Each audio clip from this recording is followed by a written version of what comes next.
there's an interesting thing, just as an introduction to Parshat Vayeitzei. If you look in the Sefer Torah, the truth is that the Art Scroll Chumash does this. The text is printed to a certain extent the way that a Sefer Torah is written. Whereas you can see in the text where there are paragraph breaks. The same way that in the written Torah there are paragraph breaks. In other words, if you look not in Parshat Vayeitzei, but if you look on page 132, right, in Poldos, so you see there's a long paragraph, and then there's a break, and there's a 3-line paragraph, and there's another break. That's how the Torah is written. So the Torah is written with those breaks. Now in Parshat Vayeitzei, there are no breaks. The entire Sedra is one long, gigantic paragraph without any paragraph breaks. Now, in the Goyim made chapter changes, but in the written Sefer Torah, it's one long paragraph. The Rosh Yeshiva of Mir, where I learned, wanted to suggest, because the theme of the entire Sedra is one, and that is the building of the Jewish people, the making of the tribes, except for the youngest Binyamin, who was born in next week's Parsha. So therefore, since it's all one major theme of building up the Jewish people, so it's one paragraph. Okay. There might be other answers also. That's one.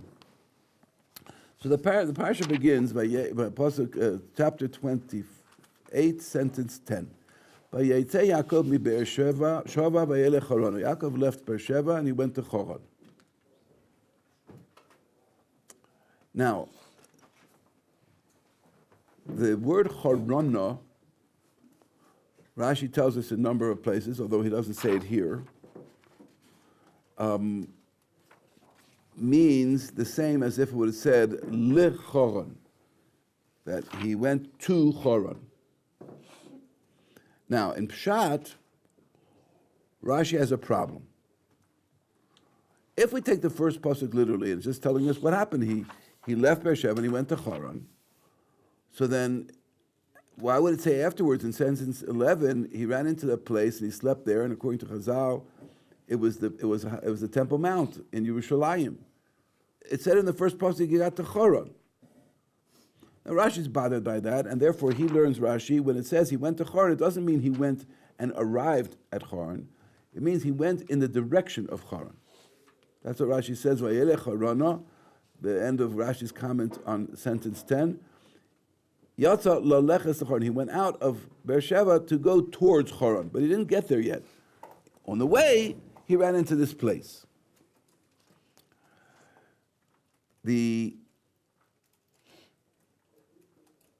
Now we know that Yaakov and Yitzchak were in Beersheba. Why does the Torah have to repeat that he left Beersheba? Why isn't it just enough to say that Vayelech Yaakov Harana? Yaakov went to Haran. We know where he was and where he left. So Rashi says that, and not only that, but the Torah had already told us in last week's Parsha that he went to Haran. It says in sentence 7, the last 3 psukim from the end of last week's Parsha told us, Vayishma Yaakov Elavi Velimo, Yaakov listened to his father and mother, Vayelech Paran, went to Padan Aram. So it says we already told that he went there.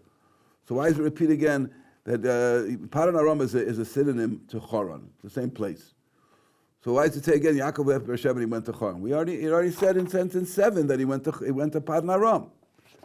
That's another kasha. So Rashi answers that by saying, since the daughters of Canaan were evil in the eyes of his father Yitzchak, that's why Esav saw that Yitzchak asked Yaakov not to marry a Canaanite. So he went, Esav, to his uncle Yishmael to take a shidduch from one of Yishmael's daughters. So those two psukim at the end of last week's parsha, which talk about Esau's taking a shidduch from his cousin, so interrupted the inyan of Yaakov's travels, and therefore, when it finished talking about Esau, that interruption, it goes back to, as it were, the start of the inyan, and repeats again that he left Beersheba and went to Choron. Now, some of the Mefarshim want to learn, it's not like Rashi, but some of them want to learn that he had two different commands. He had a command from his mother. His mother's command wasn't primarily to go to Choron, but to get away from here, because Esau's out to kill him. Rivka did not tell Yitzchak that Esau's out to kill Yaakov. He didn't know Yitzchak. She didn't want him to know, apparently, but she wanted Yitzchak to get rid of Yaakov, so she told him he doesn't want him a shidduch, so Yitzchak sent Yaakov specifically to Chavman to get a shidduch from Lavan's daughters. So Yaakov had therefore two purposes. He had a mitzvah of kibbud aim, to listen to his mother, to get out of Beersheba, to get away from Esau. And a separate mitzvah from his father, to dafka go to Choron to find a shidduch. So that's why the Torah, the Malbim learns this way, that's why the Torah says a double lashon. He went from Beersheba and he went out of Beersheba and he went to Choron, because he went out of Beersheba to be Makayim his mother's command, to get away from Beersheba, away from Esau. And he went to Choron, dafka, to be Makayim his father's command, to find the right shidduch. So again, it doesn't mean he already went all the way to Choron. Rashi learns he went on the way to Choron. So then it says, Vayifga b'makom. Now, he ran into a place, Vayelon sham, and he went to sleep there because the sun had set. And he took from the stones of the place and he put it around his head. Vayishka b'makom mahu, and he lay down at that place. So, a few questions. Literally, Vayifga means he happened upon, he ran into. When you meet somebody unintentionally, you're nifga. You ran into someone. You weren't intending to go there, right? So that's the simple pshat. Vayifga b'makom. He happened to come upon a place. Now, the word b'makom, it doesn't say vayifga b'makom, which would mean he ran into a place. It says vayifga b'makom. Ba is a contraction of biha, in the place. In other words, this wasn't stam a place, this was the place. He ran into the place. What was the place? So the pasuk does not mention what was the name of the place, but it says it was the place. So it must be a place that the Torah in a previous parsha called with the word makom. And what's that? It's in Parshas Vayera, the Temple Mount, where the Akedah took place. As it says there, that when Avram went with Yitzchak, it says, Vayaras HaMakom, he saw the place where he was supposed to do the Akedah from a distance. So that HaMakom in Parshas Vayera, that's this place that Yaakov ran into. So Chazal say a different pshat in the word Vayifka. The word Livgoa can mean to run into, but it can also mean to beseech, to pray. Excuse me? To attack, isn't it? It also can mean to attack. Yeah. It can also mean to attack. So, for example, when Ruth wants to go back to Eretz Yisrael with Naomi tries to talk her out of it. So Ruth says to Naomi, Al tivgi ibi. Don't beseech of me to go back. That's the little meaning. Don't beseech of me. So the Chazal learned, says Rashi, that this Pegia is a lashon of prayer. And he quotes the pasuk that similar to the pasuk I quoted about Ruth, but he passes a similar pasuk in Yirmiyahu. And from this we learned that Yaakov Avinu was a Mesaka, and he established the evening prayer. So why did the Torah in here not just say Vayispadel b'makom, he prayed in the place? Says Rashi, the Torah changed the word and didn't use the regular word for prayer, Vayispalel, that he prayed, to teach you that he had Kefitzas HaDerech. What happened? Rashi doesn't tell us. The Medrash says, it's a Gemara, that the Gemara learns not like the previous Rashi. Rashi learns Vayelech Haran. It doesn't mean he went all the way to Haran. He just went in the direction of Haran, and on the way he ran into this place. Now, if you have in your mind's view a map of Eretz Yisrael, so if they're in Beersheba is the south. North of Beersheba is Yerushalayim, and north of that, past Syria, is Haran.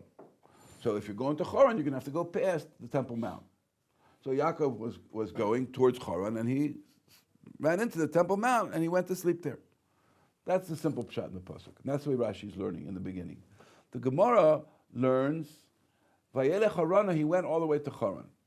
He went to Haran. When he got to Haran, he said, Oive, you know what happened here? I made a big mistake.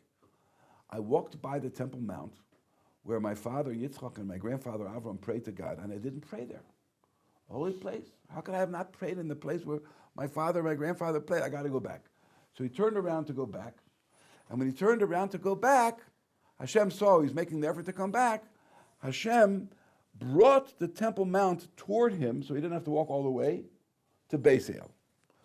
Because we see later on here in this first chapter of the Parshat Vayeitzei that he called the name of the place Beis El. Beis El is not Yerushalayim. Beis El is north of Yerushalayim. The answer is it was the Temple Mount, but it was in Beis El. Hashem brought the mountain towards him. That's what Rashi means when he says that Kofsul Ha'aretz, the earth jumped to him. He didn't have to go all the way back to the Temple Mount. Hashem brought the Temple Mount to him. Now, obviously, that can't be understood in a literal sense, unless you'll tell me that the Temple Mount at that time was totally desert, nobody was living on there, and therefore nobody felt all of a sudden that he's moving to a different place, right? But Al Kopanim, it's a figurative thing, it's a spiritual thing, not necessarily so much a physical thing. So, in other words, he had wanted to go back intentionally to the Temple Mount to pray. He felt bad that he had passed by. That's what Gemara in Chulin says. He felt bad that he passed the place where his father Yitzchak and his grandfather prayed at the time of the Akedah, and he didn't pray there, so he went back. So I'd say by Yifka he ran into the place because he really needed to walk another 20, 30 kilometers, but Hashem brought the mountain to him, so he ran into it. Kivo Hashemesh, says Rashi. It says he slept there because the sun set. It should have just said the sun set and he slept there, says Rashi. Because the sun set, he slept there. Kibo Hashemesh is mashma that the sun set suddenly, earlier. Really, it was not time for dark yet, and he wouldn't have gone to sleep there. But Hashem wanted him to sleep there, so Hashem made the sun set quickly. So he took from the stones and he put them around his head. Says Rashi, a sun, he made them like a ridge. Literally, Rashi uses the word marzev. A marzev in modern Hebrew is like a gutter on the edge of a roof that collects rain, is a marzev. But here it means he made them like a ridge around his head. So a couple what? And why did he do this, says Rashi? Because he was afraid of wild animals. So then the stones began to argue with each other. Each one said, I want the tzaddik to put his head on me. And then, no, I want the tzaddik to put his head on me. And so Kosh Baruch Hu made them one stone. That's why it says later on, he took the stone that was under his head. So this Rashi is very difficult to understand. I'm not dealing with the issue of whether stones can or cannot talk. The commentaries explain to us, not here in Chumash, but I've learned it in Sfarim, that everything, even inanimate objects, have a spiritual angel which is behind their existence. And even though the inanimate object, as we perceive it, doesn't have das and can't talk, but the angel that is the life force that keeps that inanimate object in existence, the Vada, can talk. So when it says the stones are talking to each other, it doesn't mean that the physical stones are talking to each other. It means that each stone's angel that was keeping that stone in existence, that God created to keep the stone in existence, started saying, I want the tzaddik to put his head on me. But the problem in the pasuk is, in the Rashi, it says that he put them around his head to protect himself from wild animals. It didn't put them under his head. So they form to one. So then what does it mean? He took the stone that was under his head. Each one said, I want the tzaddik to put his head on me. He didn't put his head on any of the stones. He put the stones around him like a ridge, the pasuk says in the beginning of Rashi. So I always had this kasha. Always had this kasha. Never knew what to do with Rashi. So I found, there's a sefer that I bought 2 years ago from Rabbi Avigdor Nebensal. For those of you who don't know, he's the Rav of the old city of Yerushalayim. He happens to be one of my Rebbes from the Mir Yeshiva's brother-in-law also, Rabbi Finkel's brother-in-law. And so they asked him, his Talmidim asked him this question. So he answers, even though the pasuk doesn't say it so clearly, but Avada, in addition to putting stones around his head to protect him from wild animals, he put a stone on his head for a pillow.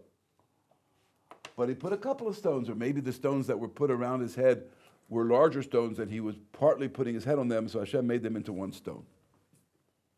Now, the next question that I had was, a ridge of stones around his head is going to protect him from wild animals.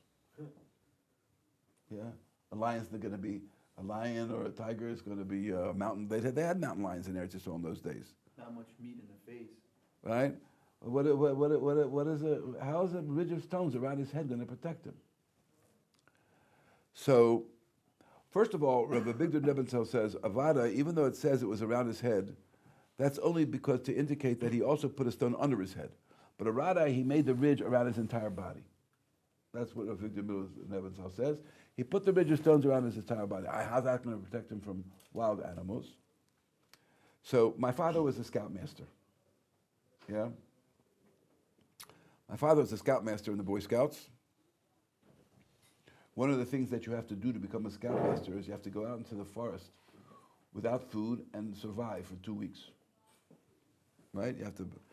My father told me that the whole thing, you watch the birds, what the birds eat is not poisons, you know how to find what to eat, and you find where to water and so on. That's a kind of Torah, the whole Torah about how you can survive in the forest. So he had a scoutmaster's book, which I enjoyed reading very much. And in the Scoutmaster's book, it says that if you're laying down and there's snakes around, if you will put a rope around you on the ground, a snake will not cross the rope. The snake will think that the rope is another snake and won't cross the rope. That's what it says. That's what I state. I'm the first Scoutmaster's book. What can I tell you? So I want to suggest to myself that Avadai lions wouldn't protect the row of stones around his head and his body would not protect him from lions or from other bears, but from snakes they could protect him. Now I would also further want to say, because the snake symbolizes the evil inclination, right? The animal that enticed Chava to eat of the tree of knowledge was a snake. The snake symbolizes evil inclination. So in a deeper sense, that's probably what it means, that Yaakov was afraid of being affected by the evil inclination, and he wanted to protect himself from the evil inclination. That's the chayes roast, the wild animals, and that's a snake. Akopanim, that's conjecture, not sure, but at least it's some way of understanding how he intended to protect himself with a row of stones around him. So Rabbi Avigdor Nebensal is being mekadesh 2 chidushim in this Rashi. One, that even though Rashi says he put the ridge of stones around his head, it wasn't only around his head, it was around his whole body. How is he going to protect himself from wild animals if it's just the head that's surrounded? And what about the rest of his body? Secondly, in addition to the stones around his body, he also put a couple of stones under his head. Those stones argued, and Hashem made them into one stone. And the stone that he had put under his head, that's the stone that later on, about 5 or 8 psukim later, that he made into a monument and promised that if he comes back in peace from Laban's house, he'll make it into a house of God. He'll build the temple here. Okay. So, another thing, by the way, that we learn, the Mesilas Yesharim, the path of the just, explains in his introduction that the world was created to serve righteous people. That's why the world was created. And the creations know that. The creations know that the purpose of existence is to serve a righteous person. And that's the reason why the stones argued, I one decided to put his head on me, because the physical world achieves its maximum purpose when it is successful in helping a tzaddik in some way. So the stones were arguing. Again, not the stones, the inanimate stones, the angels behind each stone. There's another thing the Medrash learns, that he put 12 stones around him. That symbolizes the 12 tribes. And HaKadosh Baruch Hu made them, the 12 tribes, into one stone, to hint to Yaakov Avinu that in order for the Jewish people to be successful, even though on the one hand they're 12 tribes, but they have to be united. Okay. Now, says Rashi further, he lay down in that place. Now, it already said in the beginning of the pasuk, he ran into a place and he slept there. Used the pronoun, he slept there. So all it should have said was, he took stones and put them on his head and he lay down. Vayishkav. Why does it have to add b'makamahu in that place? We are told before that that's where he was. He took from the stones of the place, he came to a place, and he slept there. Why does it have to add he slept, he lay down in that place? Says Rashi, it's to exclude, to indicate, but for the previous 14 years when he was learning Torah in the Beis Medrash of Aver, he didn't lay down at night. 14 years. 14 years he didn't lay down. Now, that doesn't mean he didn't sleep.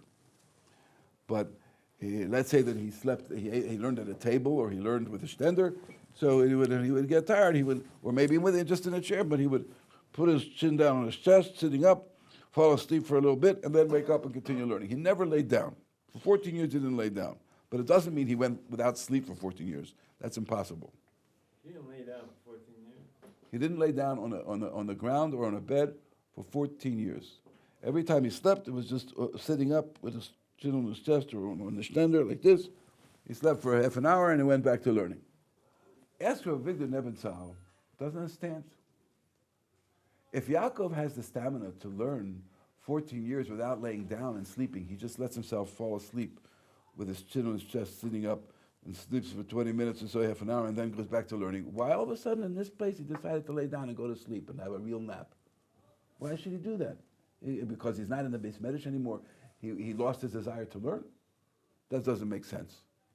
Vayeitzei didn't lose his desire to learn. Yaakov's the biggest masmid the world ever had, where he wants to learn. So why did he go to sleep? So he answers the question with a very amazing medrash. I never knew this medrash, but I found it as if the medrash says. The medrash says that the night that Yaakov slept there was Tisha B'Av. It was the 9th of Av. And even though Avadai, they didn't have a kechiyah, but of course, at the time when he came there to the Temple Mount, there was no temple there. It was in a state of, we could call, spiritual ruin. So therefore, he felt, it's the temple, I'm in the Temple Mount and there's no temple, so it's like Tisha B'Av for me, so I can't learn Torah. I can't learn, so I might as well go to sleep. So he went to sleep. Because you're not allowed to learn Torah on Tisha B'Av. It makes you happy, you can't be happy on Tisha B'Av. That's what he suggests. That's what Avigdor suggests. The reason why all of a sudden now he decided he needs to lay down, it's not that he needed to lay down, but he wasn't allowed to learn, so he went to sleep. So he had a dream. And behold, there was a ladder placed to the ground. The Mefarshim learn that the fact that it says there was a ladder placed to the ground indicates that the ladder came from the heavens down to the ground. It wasn't that there was some angel that took a ladder on the ground and set it up to go up to the heavens. The ladder came down from the heavens. Mutzav Arta means placed to the ground. It came from the heavens. So there was a ladder placed to the ground. Its head reached up in the heavens. And angels of God were going up and coming down on it. So Rashi's bothered by the following question, that angels live in the heavens. So the Chayra, since the angels live in the heavens, so the angels should have come down first and then go up. Why does it say the angels are going up first and then coming down? That's Rashi's problem. Answers Rashi that the angels were first going up and then coming down, because he had angels that were escorting him in Eretz Yisrael, and those angels don't go out to Chutz La'aretz. So those angels that had escorted him, his guardian angels, we say, it's a pasuk in Tehillim that we say on Shabbos davening. HaKadosh is going to command his angels to guard you wherever you go. A person has angels that are escorting him, and so he had angels escorting him, and the Eretz Yisrael Dika angels. They don't go to Chutz La'aretz, so they went up the ladder, and then Chutz La'aretz angels came down to continue escorting him to Chutz La'aretz. That's why the angels were first going up, and then going down. Now, I had a problem. The Rashi has a problem with this. If the angels that are for Eretz Yisrael go up first, and only afterwards the angels of Chutz La'aretz come down, then in the meantime, till the angels get down, who's watching him? There's nobody guarding him. It would have been better for the angels of Chutz La'aretz to come down first, and then the angels of Eretz Yisrael will go up, so that he's never left without protection. So says Rashi in the next pasuk, B'hinei Hashem nitzor alabo, Hashem was standing over him. Rashi says l'shamar, to protect him. It would seem to us that Hashem was standing over him to give him the vision that it's going to continue describing in the next psukim. No, says Rashi, Hashem was standing over him to guard him. He has the angels guarding him. No, but at that moment when the angels of Eretz Yisrael went up, before the angels of Chutz La'aretz came down, God himself was watching him. That's what Rashi is explaining. And we ask, how did Hashem leave Yaakov without protection for the short time that it takes for the angels to change guard? No, he was not. Hashem himself stood there and watched him until the angels of Chutz La'aretz came down.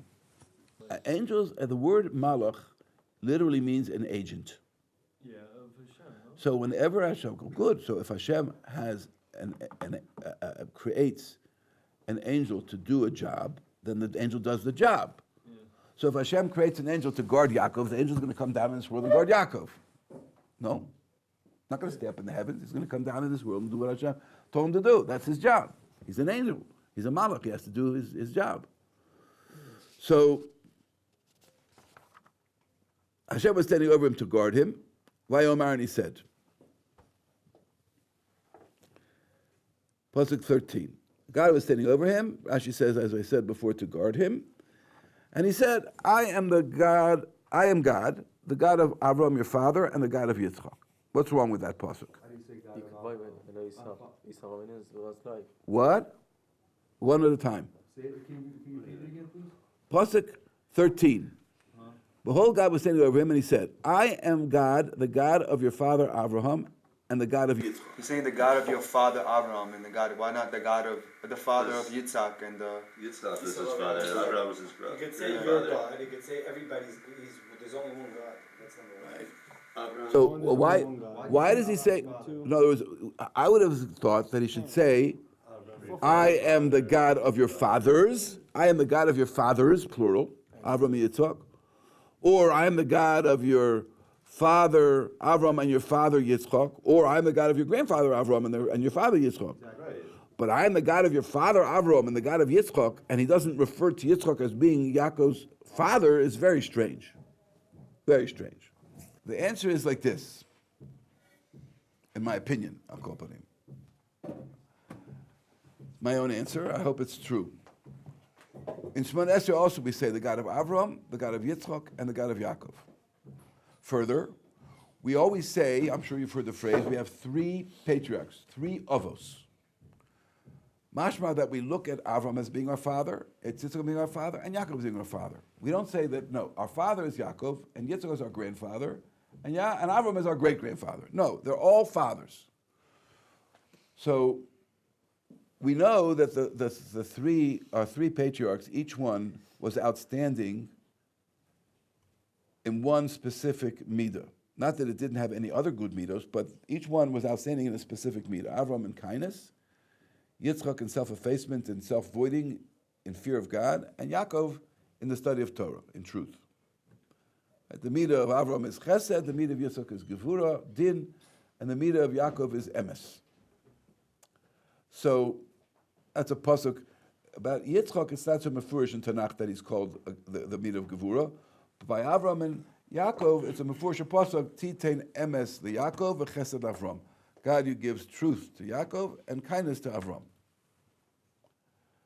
So when we say that we have the God of Avram, the God of Yitzchak, and the God of Yaakov, in Shemon Esrei, for example, we mean that we recognize God as having created a special relationship with each one of the avos based on that father's special midah. In other words, when we say God was the God of Avram, it means that Hashem created a special relationship with Avram because of his unique or special midah of kindness. Elokei Yitzchak, that God was the God of Yitzchak, meaning he created a special relationship with Yitzchak because of Yitzchak's unique midah of yirah, of fear of God. And he was the God of Yaakov because of Yaakov's unique midah of emes. Now, that's one introductory statement. The second statement is that emes of Yaakov is not a totally different midah than the chesed of Avraham, the kindness of Avraham, and the din, the gevura, the might of Yitzchak. But rather, the Mefarshim say, the Kabbalists say, that the midah of Yaakov is a combination of Avram and Yitzchak. I.e., that it's when you mix together a balance between kindness and fear, between chesed and gevura, then you get emes. That's how the Mekubalim say. So Yaakov is not really a totally new midah. It's a combination of his father and grandfather's midas. Now, I would add, Avram's midah is a unique midah, Yitzchak's midah is a unique midah, but Yaakov is the two of them together. And we find, in last week's Parsha and this week's Parsha, we find that all the others have something to do with wells. Last week we're told that Avraham Avinu dug wells, but the Philistines stuck them up, and Yitzchak redug them.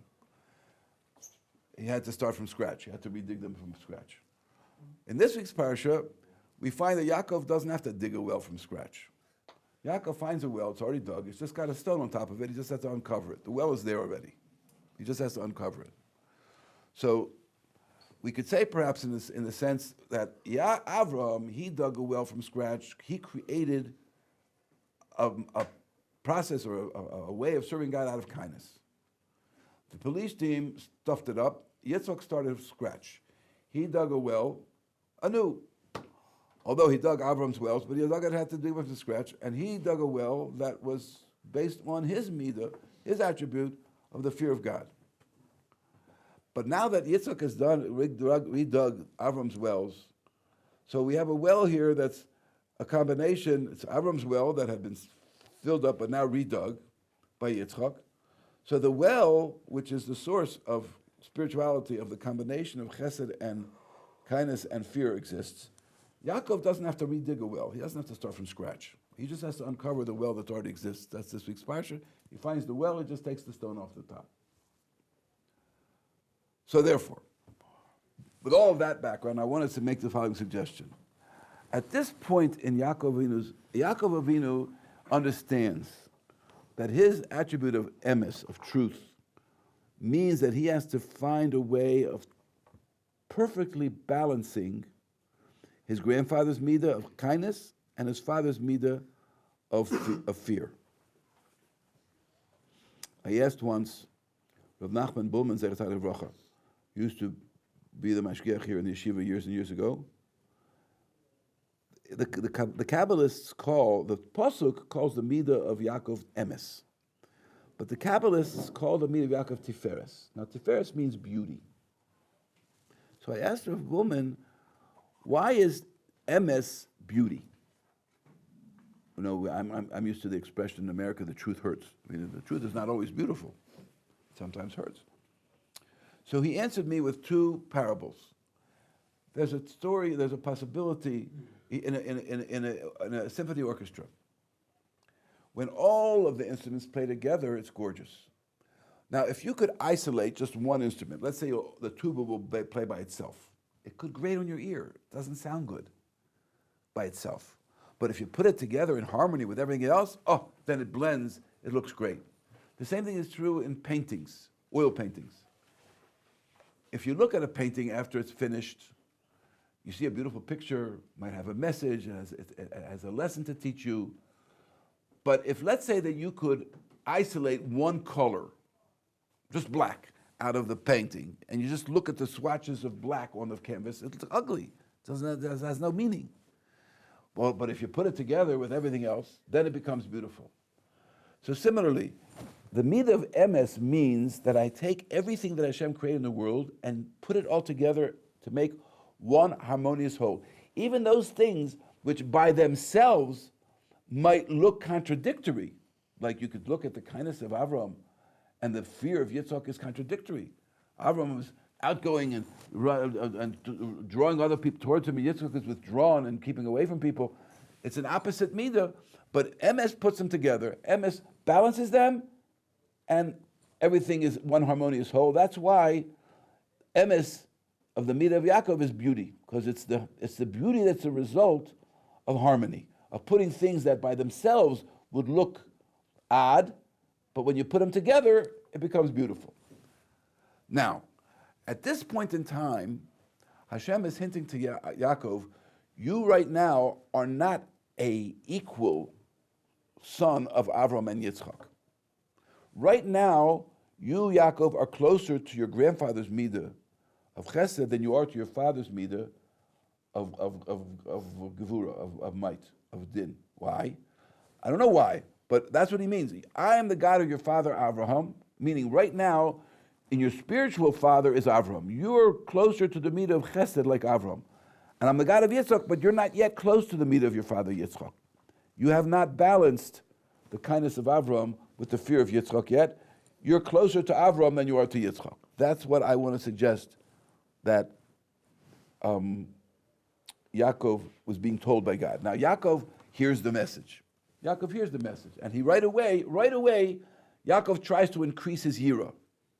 Yaakov tries to work on being more fearful of God, as it says that when he woke up in the place, he woke up from the sleep and he said, oh, God is in this place. He said, no, and he was afraid. Yud Zayin. He was afraid and he said, oh, how awesome is this place? It's nothing but the house of God and the gate of the heavens. That's one example where you see that he was right. His reaction was yirah. He woke up with yirah. Oh, God was telling me I'm not close enough to my father, Yitzchak. I can't look at my Yitzchak as my spiritual father because I don't have his midah of yirah. I got to work on it. So he works on yirah. And then, a few psukim later, he says, he made a vow. God had promised him to watch over him and bring him back to Eretz Yisrael in one piece. Yaakov vows in census 20, he made a vow saying, if God will be with me and guard me on the way that I'm going and give me bread to eat and clothing to wear, then when I'll return in peace to the house of my father, Hashem will be for me Elokim. Now Hashem is the attribute of mercy. Elokim is the attribute of din. So Hashem is Avraham Avinu, Elokim is Yitzchak. And Yaakov is now praying that Hashem should become to him Elokim. That Rachamim, mercy, should be to him din, like Yitzchak. So he's trying to strive for a balance between his grandfather's midah of kindness and his father's midah. And in fact, in next week's parsha, it seems that Yaakov feels he was successful, because when Yaakov hears that Esav is coming after him, he prays. And what does he say? No. He says, the God of my father Avram and the God of my father Yitzchak. Okay? In Pasuk 10 of chapter 32, Vayomer Yaakov, the God of my father Avram, the God of my father Yitzchak. In other words, Yaakov sees himself after 20 years by living by Lavan and having to struggle with Lavan's cheating and so on. Yaakov sees himself having balanced himself out. Now, you're the God of my father Avram and the God of my father Yitzchak. I balanced it out. Both Avram and Yitzchak are my spiritual fathers.